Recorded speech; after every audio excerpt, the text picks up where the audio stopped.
Okay. Okay, ready? All right, to be continued. I wanted to stop here for a second to slightly outline. This is terminology that Steiner used. And then later George and Florin used to talk about different qualities, not only in Steiner's writing, but in everyone's writing. And he uses the four bodies: a physical, life, feeling, and I. So you would expect the physical body to have kind of, let's say, a static quality. So if you go back briefly to the Blake poem, how is the first and last paragraph static compared to the other ones? You would expect the life quality to be dynamic. The feeling, of course, to be feeling or goal-oriented or somehow inward. And then the I quality to be emphatic or something to do with identity or thinking. And then these get four questions. So the physical level has the question of what. The life level has how. The feeling level has why. And the ego level has the question of who. Steiner gave these in Knowledge of Higher Worlds and Occult Science as questions for his famous 6 exercises, as a writing exercise, actually. A writing and thinking exercise. So let's go with this. So we saw in the Blake poem the polarity. So there was a polarity between stanza 1 and 6, 2 and 5, 3 and 4, right? These were polar. The next law is turning inside out. So that would be between paragraph 3 and 4, this half is different than that half.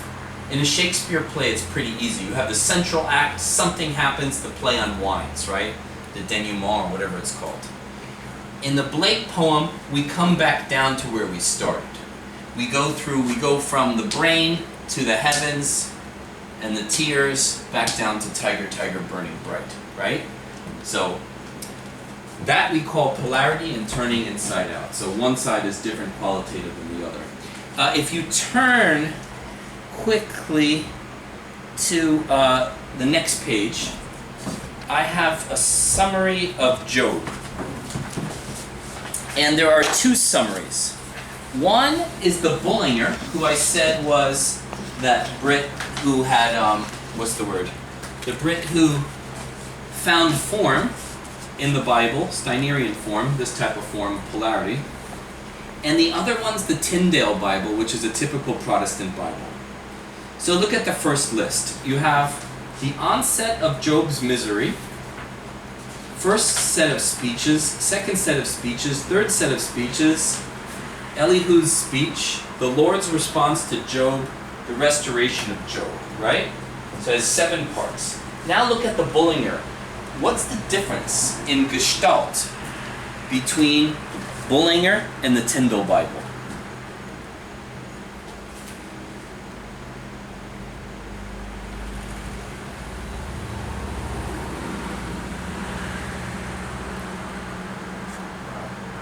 To me, that they're both odd numbered, so they both have like a middle point, and but it looks like the Bullinger has a middle point which is actually a crux of things. Okay, what's the crux? Well, this ministry of Elihu. Yeah. Because the other one is just number 4, third set of speeches. The third set of speeches. But it doesn't really. Who knows what it said? In the Bullinger, it comes down to one person, one message. Right. And then it switches to reversing the pattern that was above. Right, so the pattern reverses. So we have, okay, let me ask you, who is a little bit more generous with spreading out the sections of that book, the Book of Job? Who spreads it out more, evenly? Well, I'm guessing it's Bullinger. No. Look at Tyndale. He has chapter 1.1 to 213, 3 to 14, 15 to 21, while Bullinger has crazy stuff, 3 to 31. Then he has one section that's only 5 lines long. So Bullinger has a Goethean approach. He's looking at the Book of Job, And his only question is, where does a topic start and finish? He doesn't try to be somehow helpful or democratic. He's not interested in helping the reader set of speeches 1, set of speeches 2, set of speeches 3. He looks just where there are breaks. And those become his Gestalt. So if you look at, what's the midpoint of the book of Job? According to who? Bullinger. The 32. Yeah, 32. So the ministry, right? Yeah. Of Elihu. So this is kind of our midpoint, right? Number 5. Then we have number 4, which is Job and friends, right? And what's number 6? Job and Jehovah. Yeah, Job and Self Jehovah. other. Yeah. And then if you keep going through it, what's the polarity between 3? So there's 3 friends, Arriving and departing. right? Arriving. And the interesting thing is the book of Job is not like an obscure book. It's really essential, right? You hear about it again and again and again, and it seems to have staying power. So just like Blake's poem, you can't get rid of it. Some books in the Bible have this staying power, and I guess I'm arguing it's because of their form.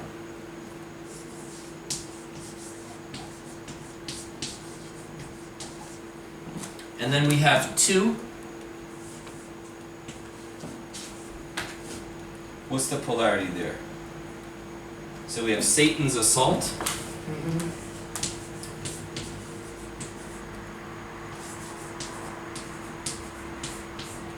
Did I misspell that? Yes, A-U-L-T. Thank you. And then Satan's defeat, right? Yes. Loss of everything and then getting it back plus. Right. Like And then 200%. Job blessed with double, right? Yeah. Now, what does he have as these kind of wings of this form? So this is the main Gestalt. This is the main story, right? Satan's assault, Satan's defeat, Job is blessed with double. And then you have these little things, a historical introduction and a historical conclusion, somehow not totally belonging to the story. So the introduction and conclusion would be considered kind of like what we call wings. I'll get into that a little bit later. So before you start to get into your topic, you have these kind of parenthetical remarks. Why do you say they don't have anything to do with the story? That's probably the wrong way to say it. I actually don't know the content under the label here. Yeah. Let me give you an example that maybe everybody knows. Sometimes the first chapter of the book is truly the first chapter where the book moves. Sometimes the introduction explains something almost unrelated. So you need to know, is the introduction really part of the book, or is it a separate introduction? So for example, you know how in the Gospels you have Jesus' genealogy? No, Like Matthew and Luke, does it really fit? It's kind of like a parenthetical background to give it some weight. It does not really fit the story. So the reason I'm asking is because in my mind it goes to whatever the historical context is. To me, that's a description of the individual that they're going to talk about. Right. In the broadest environment, but it's still them. Right. So I was assuming it did have to do with the person the story's about. Or the story's You're absolutely correct. However, it didn't allow Tyndall to give them separate divisions, right? He includes those, the historical introduction and as separate pieces, and in fact, they're only like 3 lines long. Oh, no kidding. So they're just kind of prefatory remarks and conclusion remarks. They don't carry a lot of weight. So maybe it's a way, what I'm trying to think about is like, in the old days, before you wrote something down, this is either something that they intuited or they were taught to do this, and it got lost over time. So when this was being written, I don't know, several 600 BC, 500 BC, the scribe was told to do this because they couldn't just write what they wanted. It had to have form. Okay, Satan's assault, Satan's defeat, right? The friends arriving. So you start to look at the quality. So you have the physical beginning, Satan's assault, right? Then the friends arrive. There's movement, the life, the dynamic level. Job's friends. It's more of a feeling connection. And then the ministry, the teaching, the identity, the ego level. So this had to be a form that at least some people knew about. And maybe one of the reasons for the popularity of this book is not the way Tyndall sees it in 7 parts, but really in the 9 parts that it's written in. Does that make sense? Because we always have to say, what makes this spiritual? Is it just the story, or does the form somehow make it spiritual? And these interconnections of polarity and turning inside out. These weren't taught literally. We don't know. Well, I think we do from, in a sense we do, is that the literal was only for the masses, right? It Oh, was like that sense, here's yeah. the story, you listen to it over the campfire from a preacher or and they repeat these stories day in and day out, and the people are just taking in a story, and as you were saying, the form impresses itself on them, and they're living just into the outer story. Yes. But there's a Okay, this is the most important thing in the modern times, is that Florian Lowndes collected countless advertisements and found out advertising industries know about this and have tested it empirically. So let's say I write an advertisement and I do a focus group. Then I come back and I was like, well, if I write the second sentence like this and the third, oh, people like it. Then they come back and they make formula out of it. And now TV, you ever see all the 4-colored things, blue, green, red, yellow? They're everywhere. Children's programs, advertisements, Microsoft, everybody has this box of these colors. So yes, Julian, I think that's what they're doing. They're speaking to people. They're ringing their bells, just the way the Bible doesn't affect everyone the same way. That's interesting. Right? But if they know how to use this thinking, just in a subtle way, they can keep people, when I wrote my dissertation, I wrote it about this thinking in Waldorf education. And I made it clear in the dissertation hearing, I said, you could write a porno novel using this. You don't have to just use high-level spiritual content. You could use it for anything. Doesn't matter. Think about advertising, because since that's sort of the area I'm in, that's fascinating. Yeah. But Start it's like- collecting so ads. Okay. Yeah. What kind of ads? Not newspaper ads, not like one picture thing. 1 page, 4 lines. 1 page, 3 lines. It's a science now. I don't know how many people know it, but Stay thirsty, my friends. Dos Equis. I mean, it means it would be something like this. The new product is here. It's available at these stores. Come soon. It'll be sold out. Call this number. Just subtle call to things. action. Yeah. Yeah, I know, it's interesting. You said this was like maybe an opening of the heart. I can actually see the structure giving it locks in someone's mind. Whether it opens their mind or whatever. It's like once they can make sense of it, it's staying power. Yeah. If they can't make sense of it, it's just something it was data and information, but it didn't catch on anything to them. They couldn't figure out how to use it. Right. Well, one is selling God, and the other is selling merchandise, and the keys to human psychology. One, misuse or use. I mean, whether it is a misuse, to know the secret of human psychology and use that against human psychology, a human being, or You know, what if this is interesting what you said, like this form made, okay, so it's selling a product or something, and this is selling spiritual God, but what if it's that this form actually makes sense of spiritual stuff which is otherwise meaningless to people living physical life, but this makes it somehow stick. It's got sensicalness in their life now. Because of the advertisement or because of the Bible? No, this form. This form. Because it So you could engages- take this.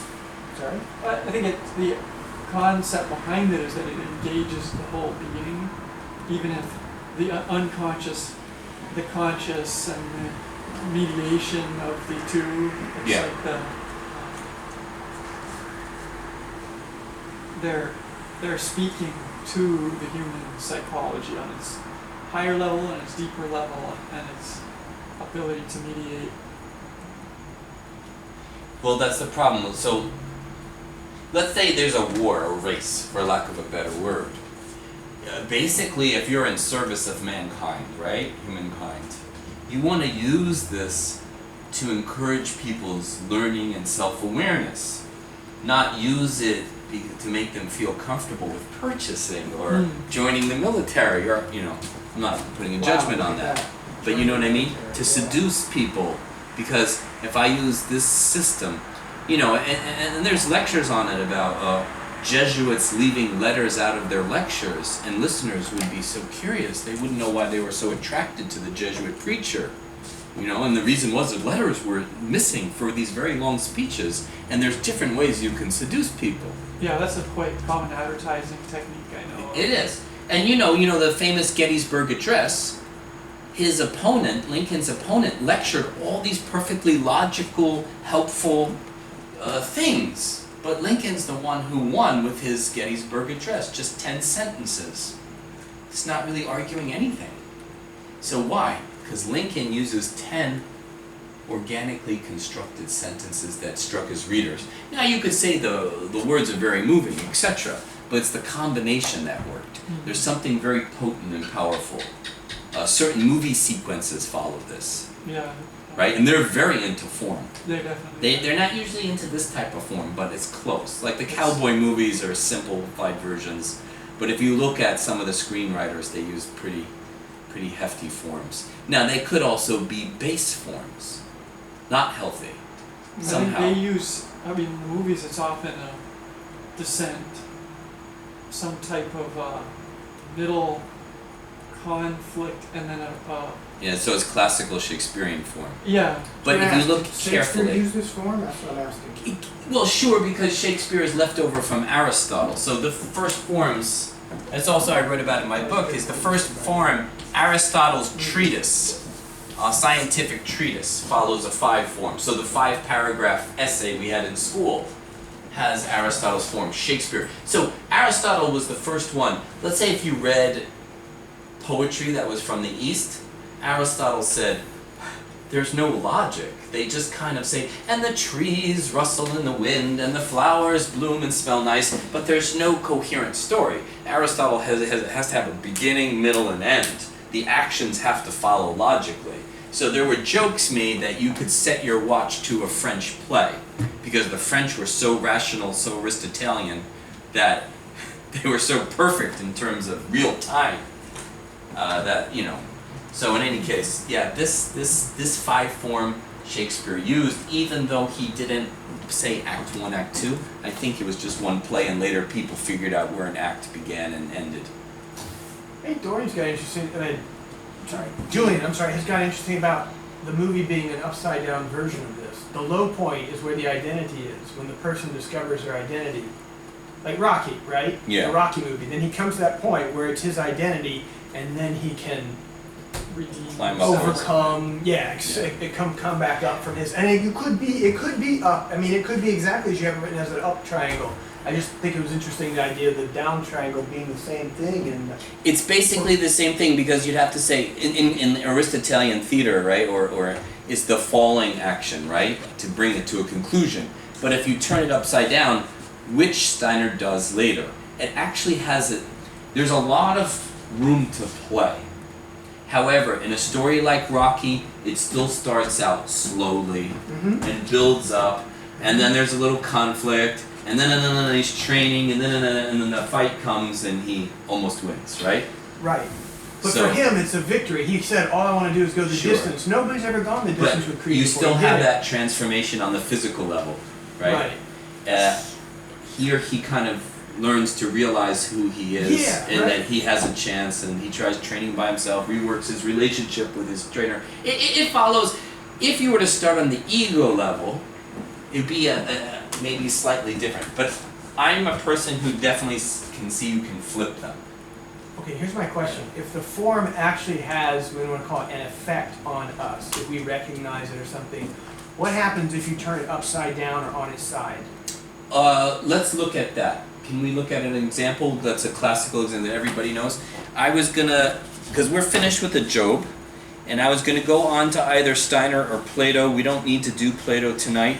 Let's go to where since the discussion is upside down form, let's go there.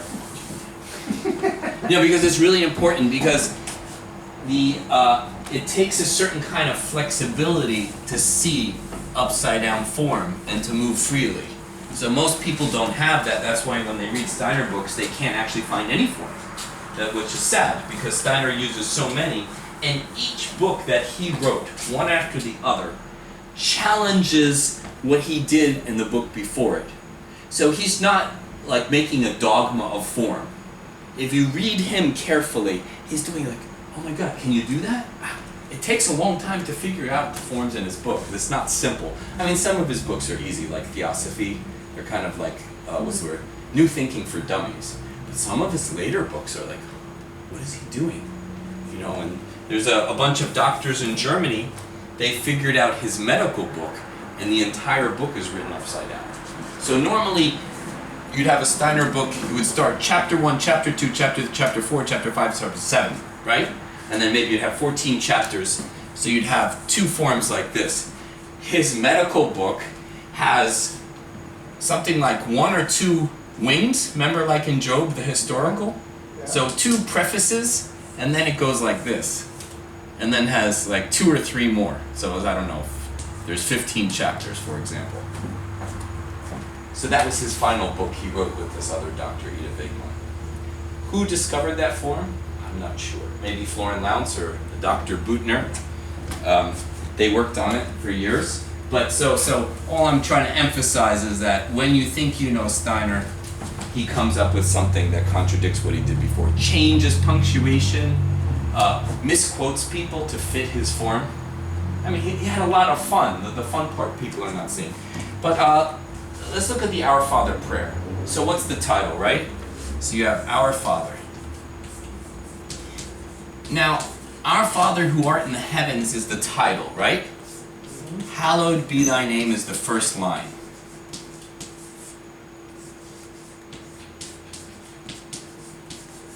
What's the next line? Thy kingdom come. Yeah. Thy kingdom. Oops.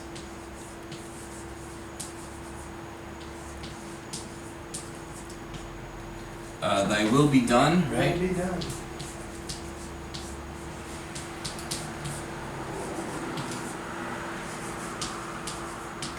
Earth and heaven.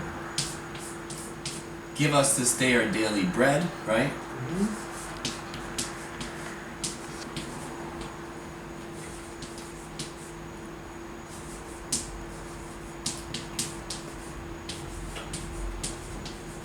Forgive us our trespasses.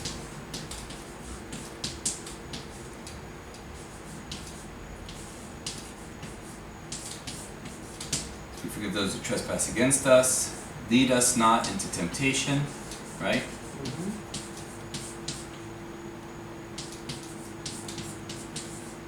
I should have written this out earlier. Deliver us from the evil. If you don't mind me just shortening it. Yep. So we have 1, 2, 3, 4, 5, 6, 7, right? Is that readable at all? Yeah. Which one is on the ego? Well, we have 7. Which one would be on the abstract ego identity level? Which one would be on the earthly level? So you only have one choice. Is sentence 1 high or low? Is sentence 4 high or low? I'm going to ask a question. How come you didn't include the Our Father as one? Our Father, Who art in heaven. that's is the one. title. It depends how you break it down. That's the line. Yeah, that's Pater Noster is the title.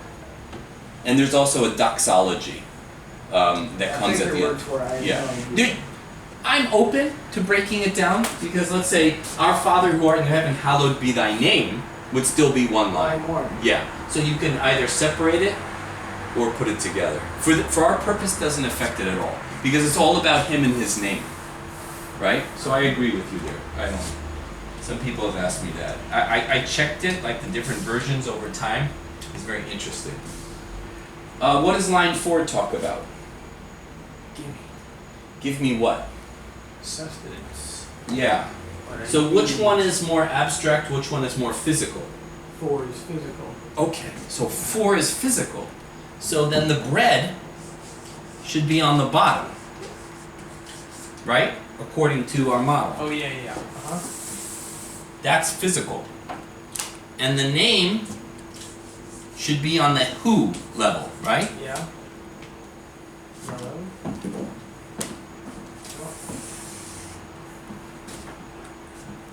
And what's the other? Opposite evil, right?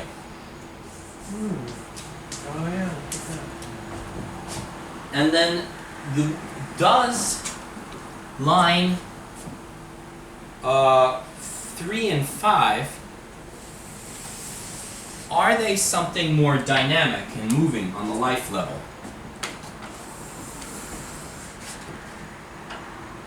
So we have bread, this is sentence 4, or petition I guess, 4. So what's number 3? Thy will be done, right? Yeah. God's will, not my will. God's God, not mine. will be done on earth and heaven, right? So Yeah. be done. So it's an action, right? Or you're asking. That's 3. What's 5? He's forgiving my will. But someone's doing something, right? He's forgiving. And I'm forgiving, right? Well, it's interesting counterbalance because his will and transgressions would be my will. It's this whole coming back to But see, that's what it's about. Those interconnections are not on the board. You have to create them. The polarity is a conversation you're having with the prayer. Oh, I see my will, his will. That's the game. That's what Steiner called the in-between. In the in-between is the truth, whether it's like the Kabbalic, all these things that are not there apparent. That's what you eke out. That's, so to say, the game of this thinking, is the having fun part. By having those insights over and over, your thinking becomes a comparative thinking. And in the comparative thinking, you actually know what the prayer means. Right? How about 2 and 6? We have temptation and kingdom, right? The coming kingdom and the loss of that kingdom, going astray.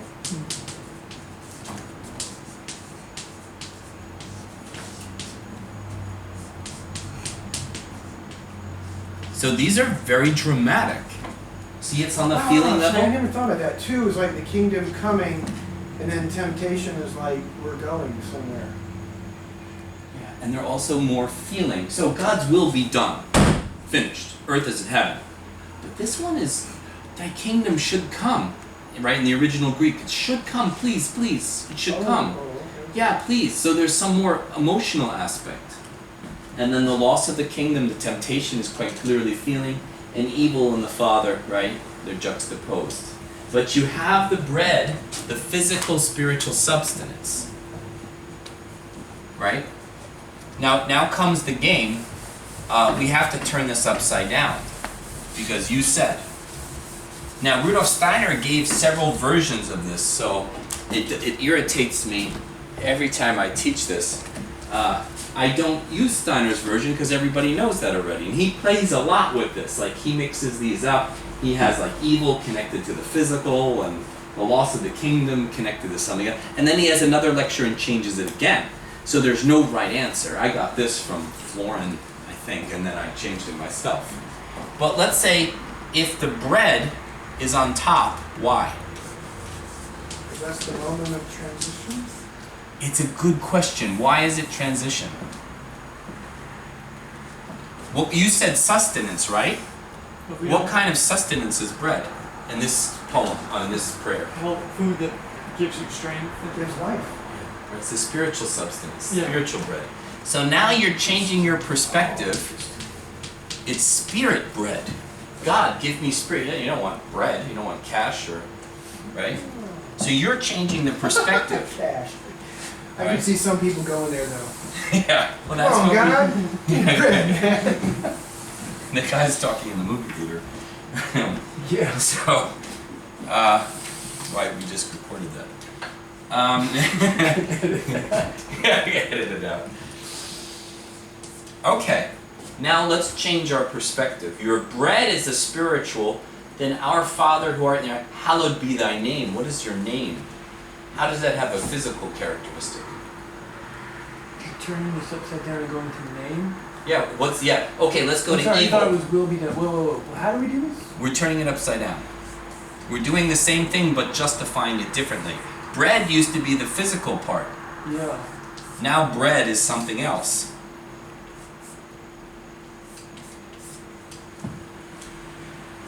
Okay. So what was your question again? You have to turn it upside down. Because you Right. said, what about upside Aren't the down? lines the I was same though? thinking Isn't it that- will yeah, and that each line would be descending now rather than, like, it would be bread and then it would be, like you're saying, God's will be done would be 3 now. Forgiving would be 5. I guess. I'm assuming this. Just going back. Forgiving's 5. Oh, okay, I see. See, I'm forcing you to get rid of the categories. Make new categories out of the same words. So, where originally bread was physical, Yeah. now bread is identity, Oh. spiritual. What's the red line again? The Feeling? red line is feeling, moral, conflict, goal. But we're still working with the same lines, is that right? Three Yeah, and you just five? have to justify them differently. Oh. So if the name and evil are down here, why are they on the physical level? What's physical about the name and evil? Holy cow, wow. Our name, not God's name though, or? Yeah, that's a good question. So this is where you got to force your brain into it because it is this flexible. Great prayers, great poems, great chapters, great books. Steiner's books, some of them have several competing forms, which logically makes no sense. But a prayer like this, now God is the foundation of the Holy world, right? Evil takes place in the world, basically, right? You have to see the beginning was physical. the word. Right? In the beginning was the Word, right? So you start changing it. Now, what used to be kingdom is coming, right? Now where are we? But that was That's easy, right? that's life. So That's kingdom change, comes. Dynamic. So now you start to Yeah, focus yeah. on the dynamic, it's coming, Yeah, the transformation. right? The kingdom coming or the loss of the kingdom. And then God's will is a goal. It's on the feeling level. So it's no longer focusing on the action, but you're slightly changing that.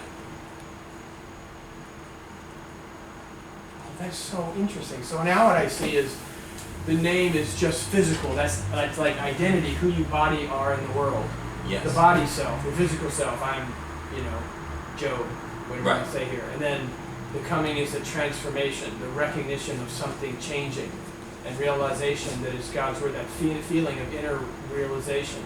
And when you have the inner realization, your enlightenment, your spiritual bread has been received.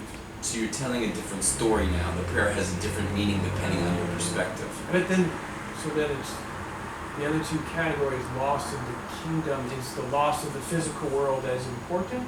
Or am I going too far there? Well, let's go back to temptation. Is it still Lead us. God? It's leading. So we'll focus on the action before you focused on the loss. I'm So sorry, is lead it us. still running left to right? Is it going like left and then peak and then Yeah. down? Right. So now the wording is, because we were focusing on the conflict, the loss of the kingdom, the temptation, now we're focusing on the leading. Lead us not in temptation, right? The going, the dynamic. And then this would change here. The forgiving. This is interpersonal. Forgive us our trespasses as we've forgiven those who trespass against us. So now this is Well, about now that's what you do. people, yeah. Yeah, you have the ability to forgive. People versus people, so to say, or people with people. So you change the emphasis. And in a true prayer, Steiner said Christ dictated this prayer, and it's perfect. And he said, when in ancient times, Steiner said, people had tones and essential oils and something else that went with each line of the Our Father prayer, because it was so perfect, in a certain sense. It's no matter how many times you say it, Steiner said it never gets stale. So if you were to speak the prayer properly, you have different models. So your first line could be, if it's the eye level, hallowed be thy name, right? Or you do it quietly, physical level, hallowed be thy name. Thy kingdom come, thy will be done on earth as right. Give us this day, etc. So you're changing the quality of the way you say it. So this new one you did, to me, I mean, I don't know, like, if you're supposed to just, it's evident, self-evident there, but I mean, I'm looking, my brain is kind of thinking this could be the evolution, or what we call it, the spiritual evolution of a person. That Yeah. that then deliver you from evil is now you're through this process, there is no more evil for you, because you've done that whole process, you've gotten your spiritual bread, you've forgiven, you're no longer going to There's no temptation. evil. Right? Nothing leads you into temptation, now you're free of evil. Well, That's almost like a more, there was a Steinerian guy, Prokofiev. He said, actually, this is a model. They believed in epochs of time. So right now we're in epic, whatever you pronounce it, that will end. We're in this epic of forgiving. In the next 3,000 years, we're going to work on temptation, and the next, we're going to overcome evil. So he really believed in microcosm, macrocosm is what you're saying, that this is a path that people go through. And Christ gave it for a purpose. so the one on the right is taking the words literally. The one on the left forces you to think of things differently. Yeah. And then there was two other versions that Steiner gave. That he it's kind of annoying for now, Okay. but he gave like this. These used to be, he said, the symbols of mankind. You have the four given bodies, physical, etheric, ego, and I, you were born with in the beginning of time. Then you have to attain the Trinity of new levels of, you want to call them energy formations, or the Holy Spirit, Christ, and God, etc., etc. So when Steiner gave this prayer, he attached each line to one of these squares and triangles. Does that make sense?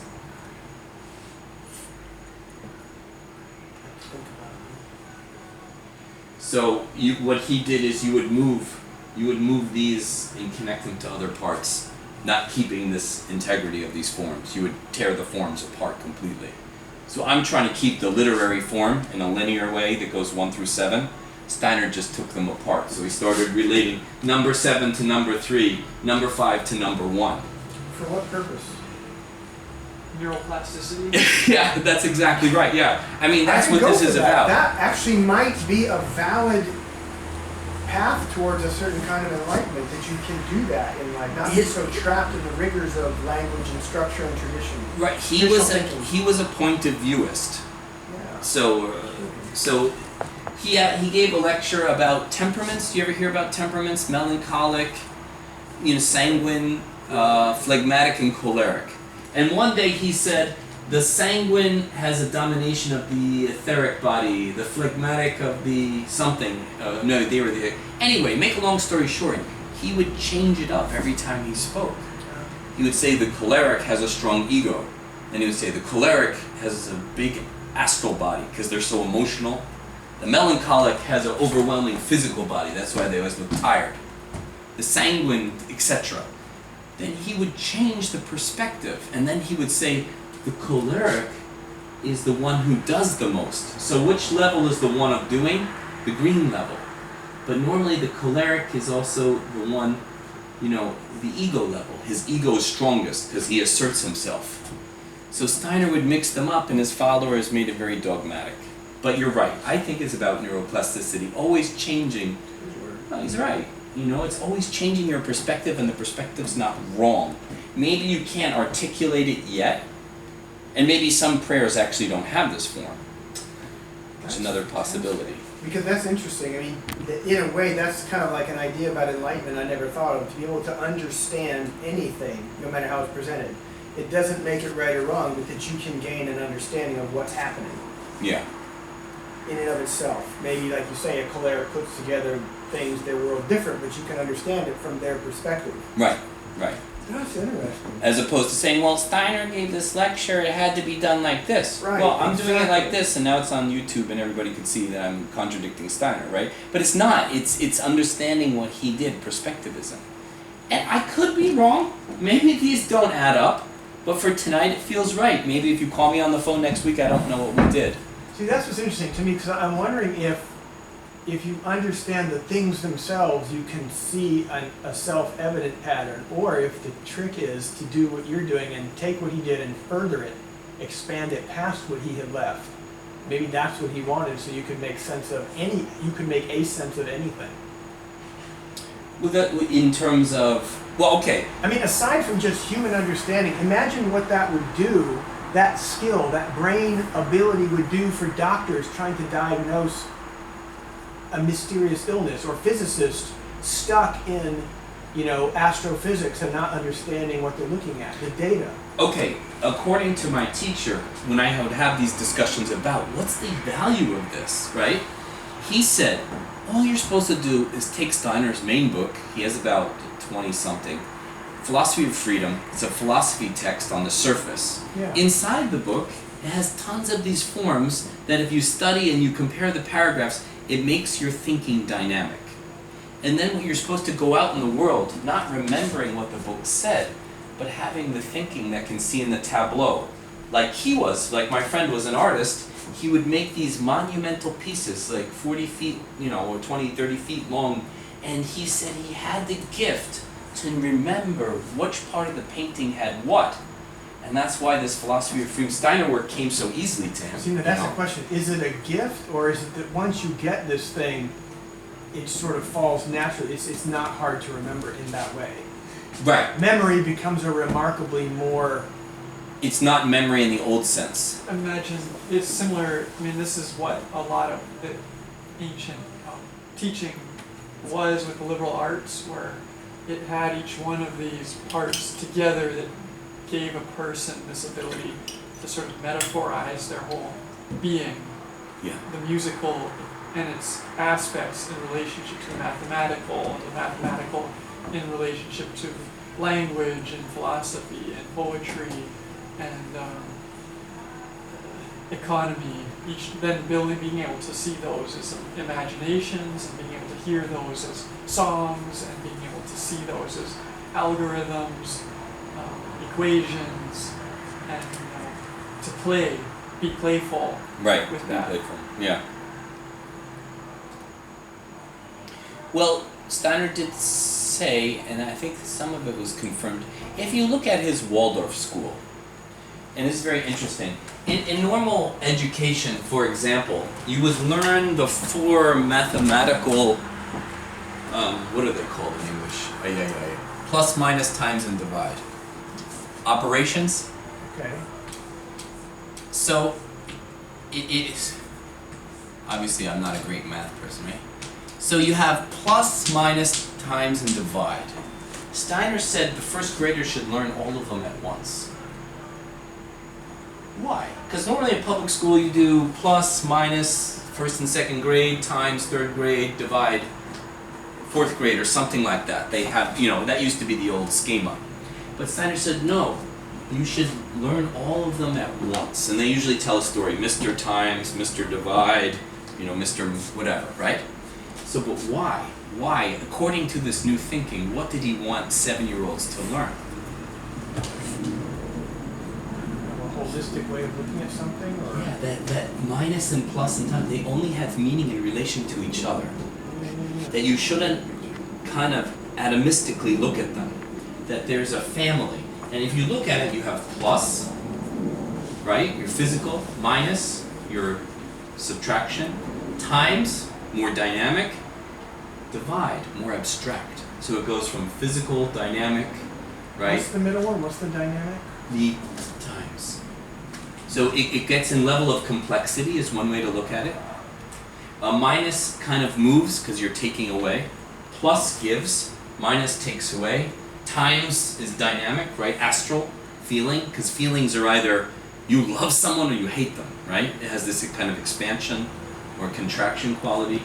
And then times, divide is a little more heady. So you go from abstract down to the concrete. So you're teaching these 4 mathematical symbols at once in comparison. And Steiner would say you should never learn 2 plus 2 equals 4, but 4 equals 3 plus 1, 2 plus 2, 1 plus 3. Yes. So that's because and Waldorf teachers don't always do that anymore because they say, why should we do it? It doesn't make any sense. Well, it makes sense if you know he wants you to see wholes and look at parts. 42 equals, 6 times 7, 7 times 6, 1 times 42. 2 times, well, my math is not good, 21, right? So you're supposed to, and we used to do that in the Waldorf school I went to, and it was preparation for this thinking.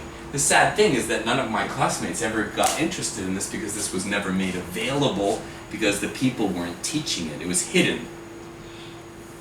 So it's not a thought game, but it's a whole kind of, this is what Steiner called the new thinking. And it's new because it's not just using logic. It's using logic to combine categories and make pictures. And to explain reality according to levels and quality. It's a qualitative explanation of reality.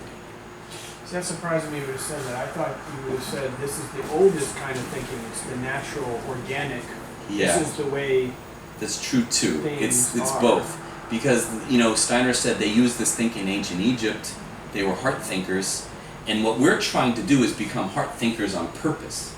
By using this thinking, by reading certain books, opening up our heart chakra. If you keep studying a Steiner book, what happens, you keep opening up your heart chakra book, and your crown chakra eventually opens up, and then you have spiritual vision, for lack of a better word, intuition. So, churches, like the Catholic Mass, used to have 4 parts, now it has 5. Those parts are very kind of physical, etheric, astral I. The transubstantiation, right, etc., etc. So when you start to see this everywhere in parts, in the Bible, etc., in famous poems, but it's never been brought out as its own science of thinking. So when you would be teaching in the future, when you're going through Moby Dick, maybe not a great book to do this, it's too long, but even The Great Gatsby has 9 chapters. How do those chapters relate to each other? Always teaching kids, and then you would put those on the board and let them look, and they start to see the Gatsby, or see Plato's Republic with its 10 perfect chapters, and start to see ideas in tableau form. And eventually that will transfer into life itself. As your thinking becomes different, you become different, and you see differently. Any questions about that? Probably, I hadn't thought of it yet. Okay. You want to stop there? You're so cute. Thank you, John.